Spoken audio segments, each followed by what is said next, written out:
ब्रह्मचारी होने का व्रत और भरी ईशा जी की मांग, वह भी गुलाब सिंह के सामने, जो देख बाबूजी के पैरों तले तो जमीन खिसक जाती है। जी हां दोस्तों, सीरियल पति ब्रह्मचारी में अब कुछ ऐसा होने वाला है जो देख गुलाब सिंह का तो मन होगा कि वह अपना ही सिर दीवार पर पटक पटक कर मार दे, क्योंकि गुलाब सिंह जिसे अपना मोहरा समझ रहा था वही गुलाब सिंह पर दांव खेल देगा। मैं बात कर रहा हूं सूरज की, जो कि बाबूजी के एक इशारे पर कुछ भी करने को तैयार हो जाता था। बाबूजी के कहने पर ही तो सूरज ने ब्रह्मचारी होते हुए भी ईशा जी से शादी कर ली थी। बाबूजी के कहने पर ही तो सूरज ने बेहद कोशिश की ईशा जी को किसी तरह गुलाब हवेली वापस भिजवाने की, लेकिन इस बार सूरज बाबूजी के प्लान में नहीं फंसेगा और गुलाब सिंह अपनी साजिश में नाकाम हो जाएगा। जी हां दोस्तों, जैसा कि हम जानते हैं कि ईशा जी बिल्कुल अकेली पड़ चुकी हैं। जब से सूरज ने उन्हें डिवोर्स दिया है, ईशा तो सूरज को पहचानने से भी इनकार कर देती हैं। अरविंद जी के कहने पर ईशा आराध्या गर्ल्स हॉस्टल में अपने आईएएस की पढ़ाई की तैयारी के लिए चली जाती है, लेकिन ईशा जी के जाते ही सूरज का बिल्कुल भी मन नहीं लग रहा होता और वह किसी ना किसी बहाने से ईशा जी को देखने के लिए चला जाता है। सूरज, जो कि ईशा के लिए हर वक्त परेशान रहता है, क्योंकि बंटी से सूरज को यह पहले ही पता चल चुका था कि आराध्या गर्ल्स हॉस्टल का माहौल बिल्कुल भी अच्छा नहीं है।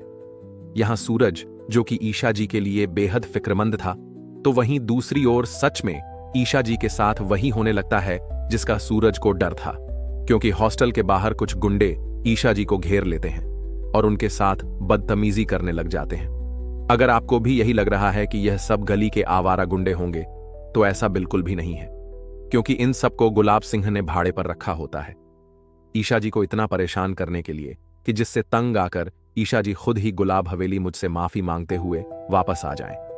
लेकिन यहां बेचारे गुलाब सिंह को क्या मालूम था कि सूरज कभी भी अपनी ईशा जी का साथ नहीं छोड़ेगा।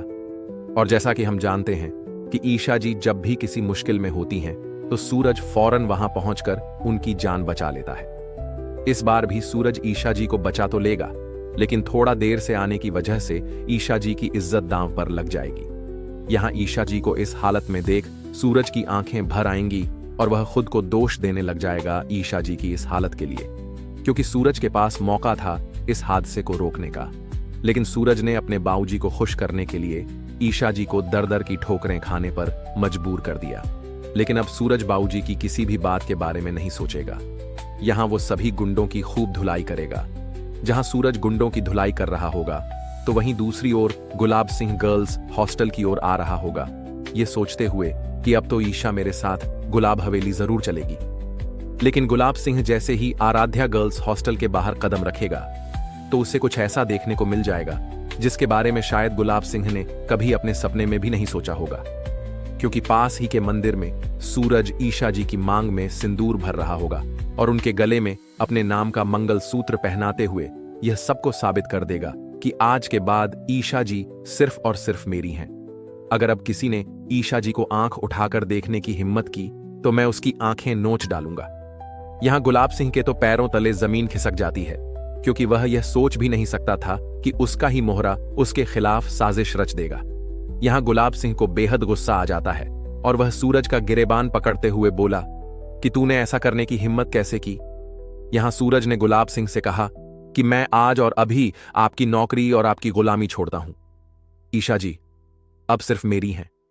अगर आपने हम दोनों के बीच आने की हिम्मत की, तो फिर आप मुझे बहुत अच्छे से जानते हैं। पर दोस्तों, अब यह देखना बहुत ही इंटरेस्टिंग होगा। तो क्या गुलाब सिंह सूरज की इस धमकी से डर जाएगा, या फिर वह ईशा और सूरज को अलग करने के लिए कोई नया प्लान बनाएगा?